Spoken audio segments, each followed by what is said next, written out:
While Rasputin was still wandering Siberia, auditioning for Most Ominous Man Alive, the real disaster was quietly unfolding in European drawing rooms. Meet Nicholas Alexandrovich Romanov. Soft-spoken, polite, deeply religious, a man who treated decision-making like a cursed object. Nicholas was not cruel. Contrary to popular belief, he was not stupid. But he had been raised to obey, not to decide, and Russia was not an empire that tolerated hesitation. He avoided confrontation, deferred responsibility, and when forced to choose, often chose delay. And meet Princess Alex of Hesse.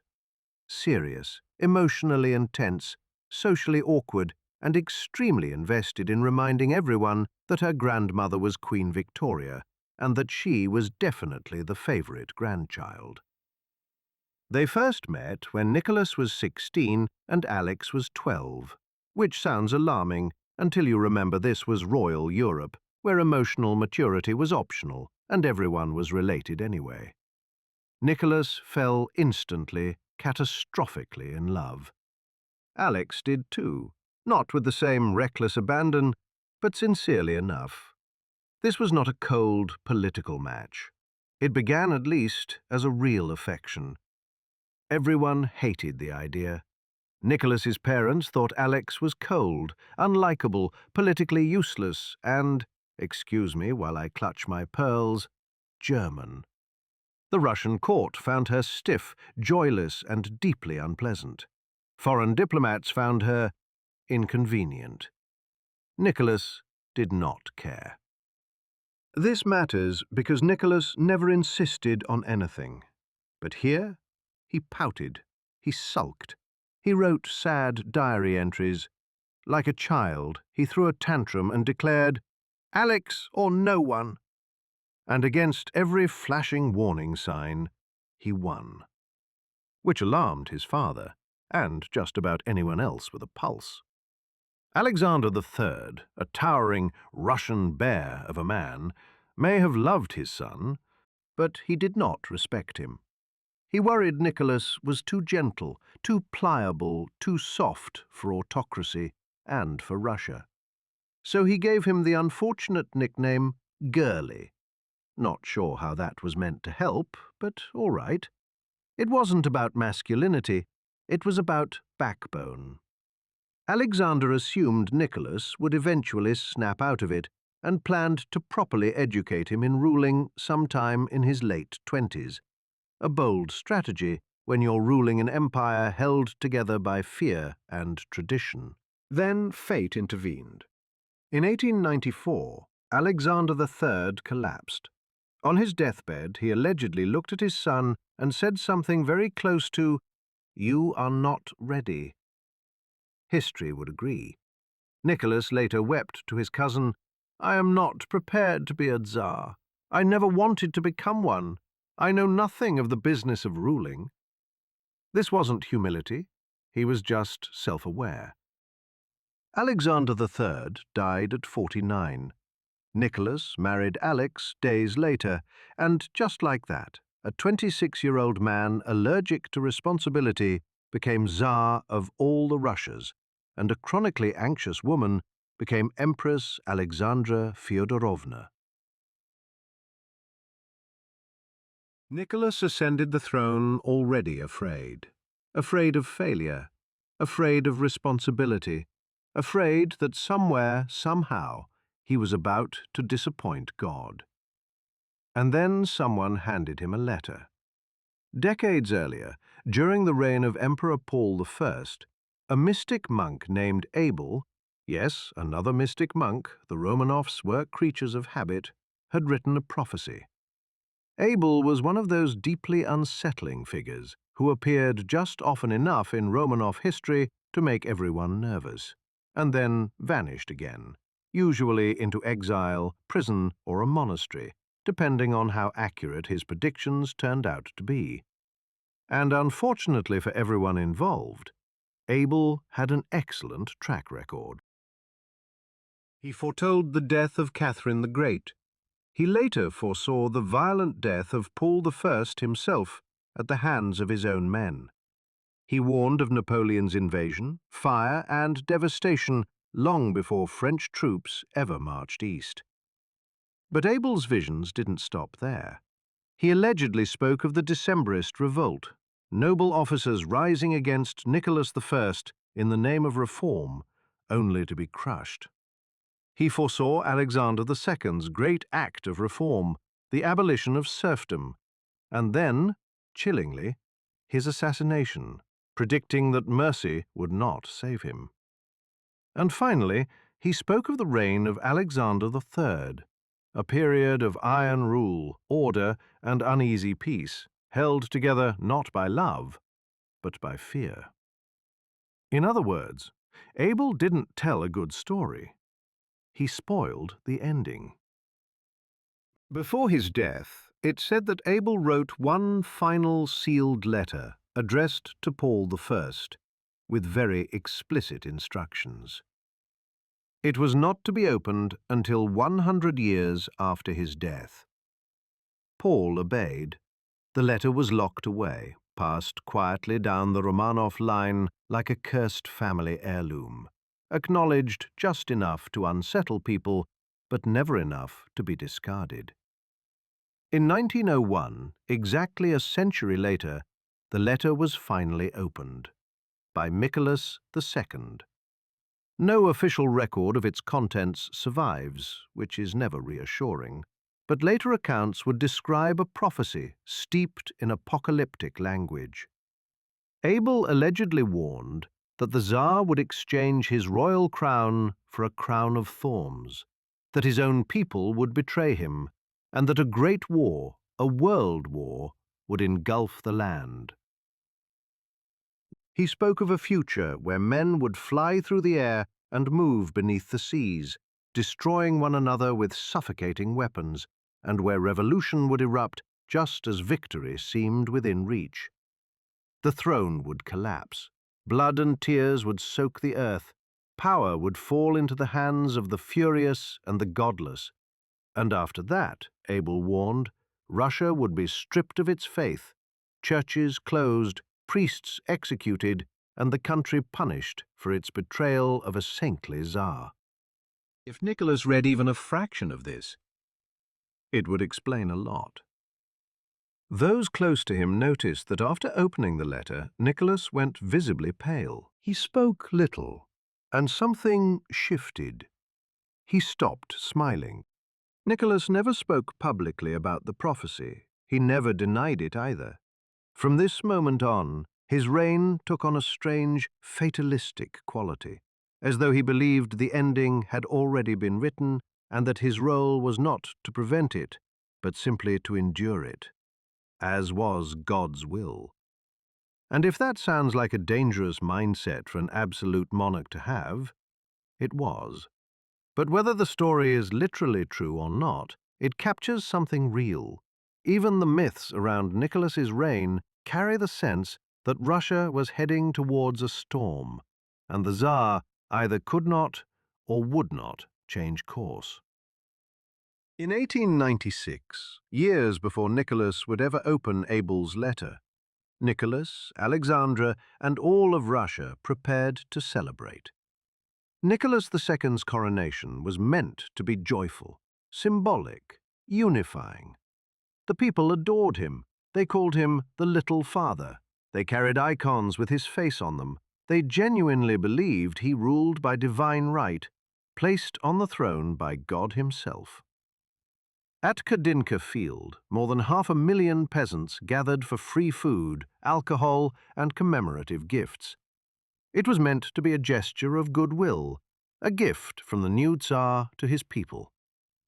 Then someone whispered the most dangerous phrase imaginable in a crowd. There isn't enough. The surge was immediate. People fell into trenches dug for military exercises. Others trampled them in blind panic. By morning, over 1,300 people were dead. Nicholas and Alexandra were horrified. They wanted to cancel the celebrations. They wanted to pray, They wanted to mourn. The court advised otherwise. There was a ball that evening, hosted by the French ambassador. Diplomacy, they were told, demanded their presence. Cancelling would be an insult, a scandal, a disaster.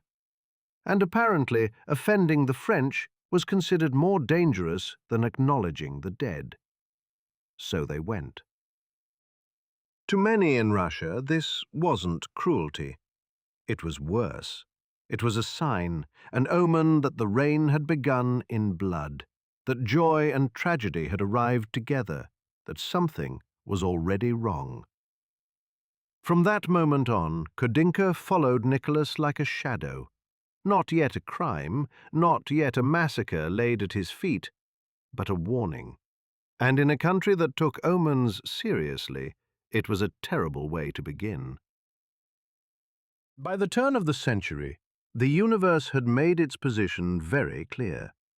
Nicholas and Alexandra needed an heir, a son, a future Tsar. What they kept receiving instead were daughters, which would be nice, but a woman could not rule Russia. Not after Paul I disliked his own mother, Catherine the Great, so much that he pettily made it law that women were unfit for the throne. Typical Paul. Anyway. First came Olga in 1895. Olga was serious, intelligent, and painfully self-aware, a child who thought too much and felt everything.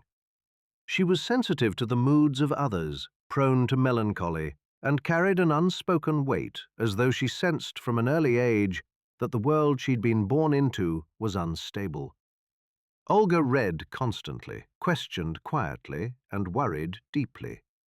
If any of the Romanov children understood that something was wrong long before it happened, it was her. Then came Tatiana in 1897. Tall, elegant, disciplined, Tatiana was the most imperial of the four.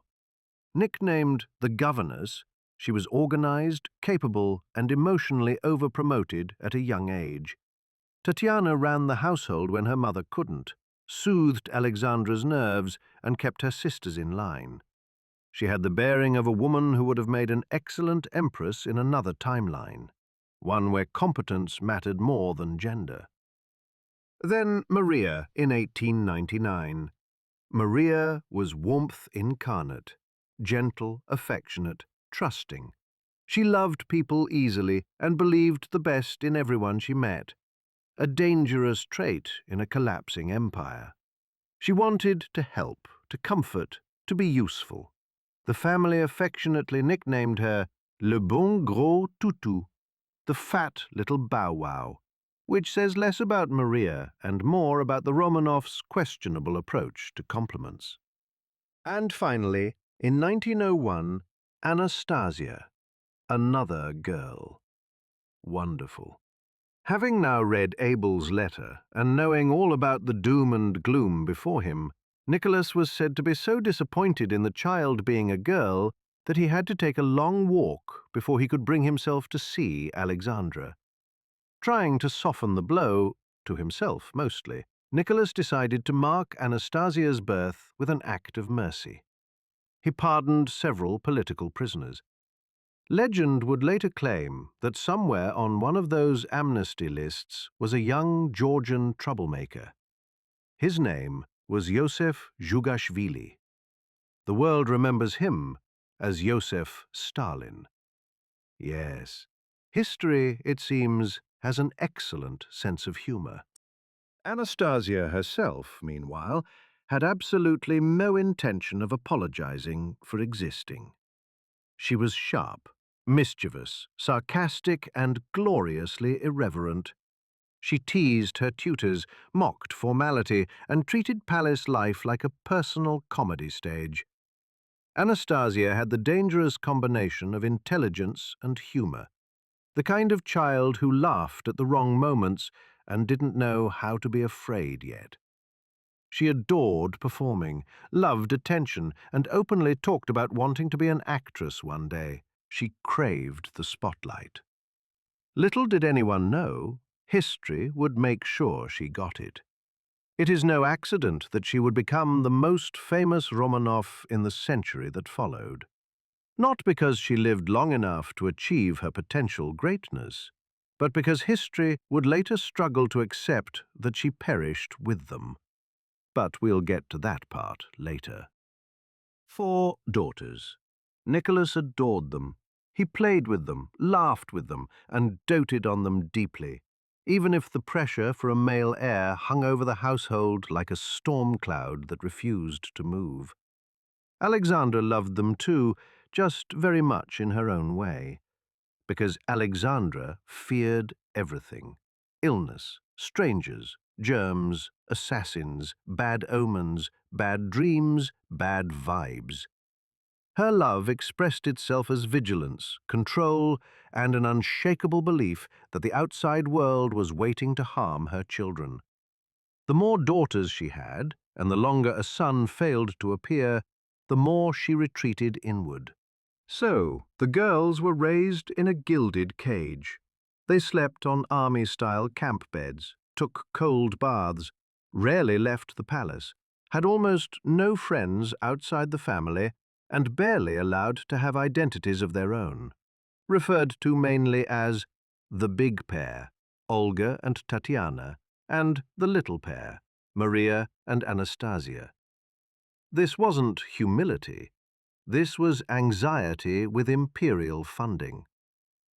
In 1904, at long last, a boy arrived, Alexei. The empire erupted in joy. Church bells rang, crowds wept. The succession crisis was finally over. For about 5 minutes. Because Alexei was ill, very ill. He had haemophilia, the infamous royal disease passed down through Queen Victoria's bloodline, her worst royal import. Alexandra's proudest family connection had quietly delivered its most devastating curse. A fall could kill him. A bruise could end the dynasty.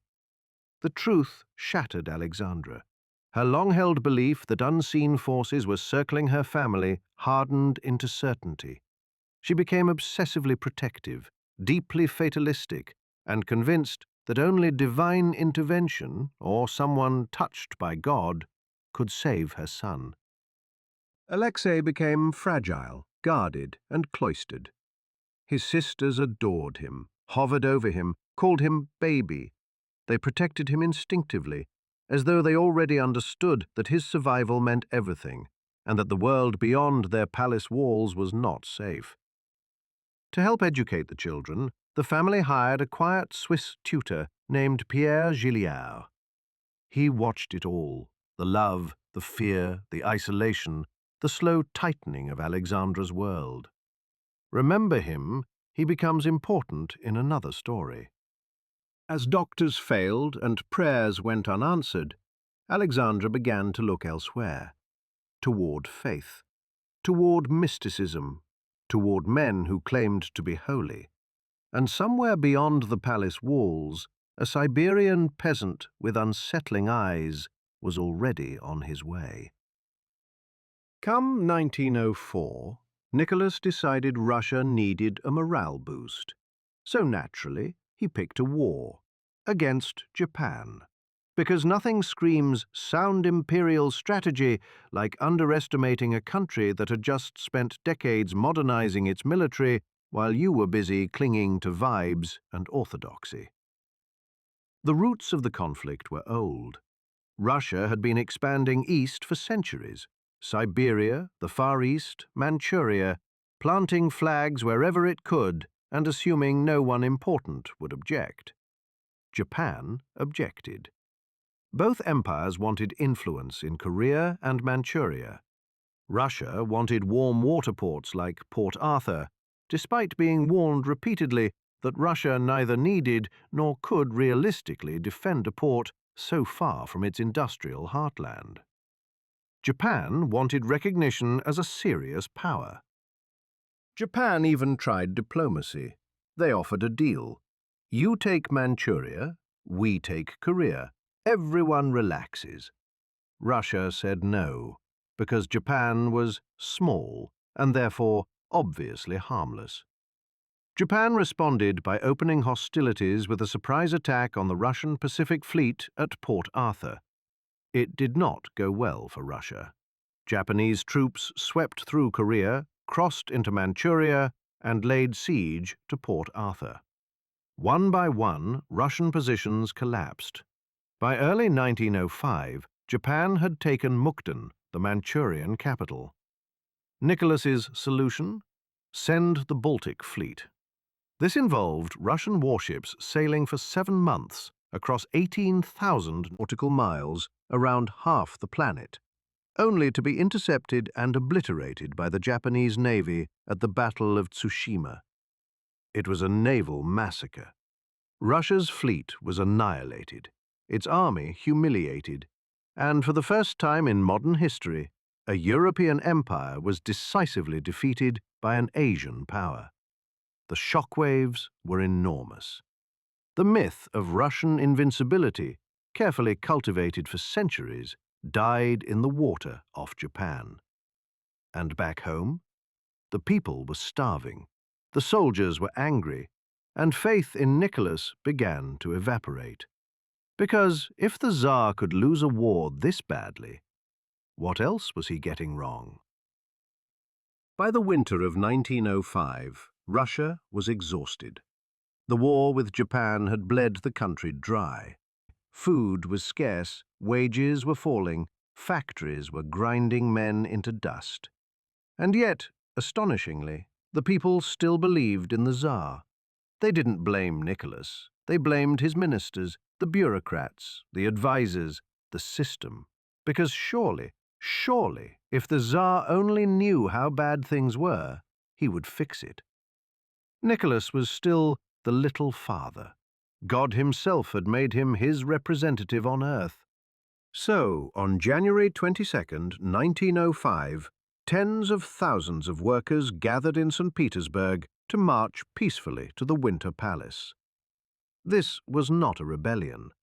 They carried icons. They carried portraits of Nicholas. They sang hymns. They brought their wives and children. Leading them was an Orthodox priest, Father Georgy Gapon, carrying a petition. The demands were modest, almost painfully so. Shorter working hours, better wages, safer conditions, and a plea, not a threat, for the Tsar to listen. Nicholas was not in the capital. He had already left St. Petersburg and was informed that a large, organized march was planned. For a moment he considered returning, to meet the crowd himself, to receive the petition, to appear as their father and protector. Alexandra intervened. She was horrified by the idea. She reportedly warned him, "You do not capitulate to a mob." Nicholas stayed away. The crowd kept coming. What they didn't know was that Nicholas would not be there. What they also didn't know was that troops had been deployed around the palace. As the marchers approached, soldiers blocked their path. No warning, no negotiation, the order was given. The troops opened fire. Men fell, women screamed, children were crushed or shot as the crowd panicked. Some were killed instantly, others were trampled trying to flee.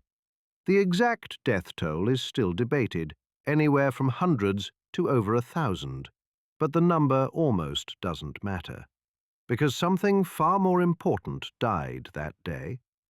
The illusion, the belief that the Tsar was benevolent, that he was listening, that he was on their side. In the snow outside the Winter Palace, the little father vanished. In his place, the people found silence and blood. This was Bloody Sunday, and from that moment on, Nicholas was Nicholas the Bloody. He may not have ordered the attack, he may not have condoned it, but he was absent. When his people came to him in faith, he wasn't there, and Russia would never forgive him for it.